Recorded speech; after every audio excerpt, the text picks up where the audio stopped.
Chicks like you, give us a good name, use your body for the fame game. По пауза од година и пол, поп-пеачката Бојана Атанасовска реши повторно да се врати на музичката сцена. За нејзината најнова песна се подпишуваат Роберт Билбилов како автор на музиката и аранжманот и Ксенија Николова, која била задолжена за текстот на номерата Како може. Она што како емоција го носам во мене, го кажав преку оваа песна, со која ќе го заокружам овој тежок период од мојот живот, изјави Бојана Атанасовска на промоцијата на новиот сингл. Како можев е насловот на песната, која всушност е најава за новиот материјал на Бојана, кој доправа ќе следи. Коментарите на многумина беа дека песната е посветена на нејзиниот поранешен сопруг Огнен, со кого пеачката се разведе неодамна. Но Бојана вели дека песната е инспирирана од животот. Типична женска песна во која според пеачката секој може да се пронајде.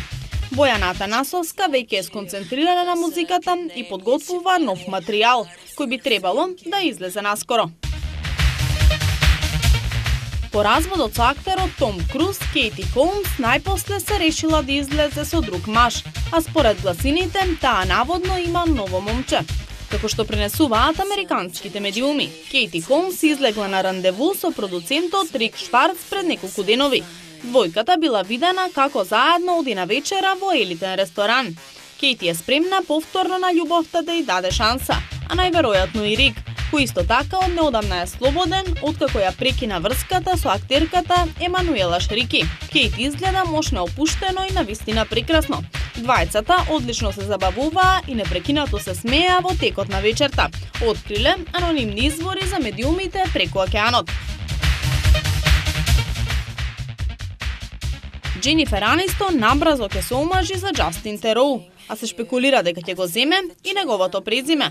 А додека беше во љубов со нејзиното поранешно момче, таа не го сакала презимето на Бред.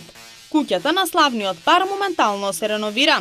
Актерката и актерот се во потрага по интересни парчиња мебел. Пријателите на двојката велат дека невестата планира да го промени презимето, па така во иднина во филмовите ќе ја гледаме како Дженифер Тероу. На венчањето со Бред Пит, со кого беше во брак 5 години, категорично одбила да го земе презимето на славниот холивудски актер. Актерскиот пар 32 годишниот Рајан Гослинг и 39 годишната Ева Мендес заедно се појавиле на премиерата на заедничкиот филм The Place Beyond the Pines, што се одржа во Њујорк. Иако веќе некое време се шпекулираше за прекинот на нивната љубовна врска, тие цела вечер биле заедно и не се разделиле ниту за миг. Си шепкале на уво и се галеле пред очите на присутните. Тоа што не гледате често заедно не значи дека сме раскинале, кусо прокоментирал Рајан.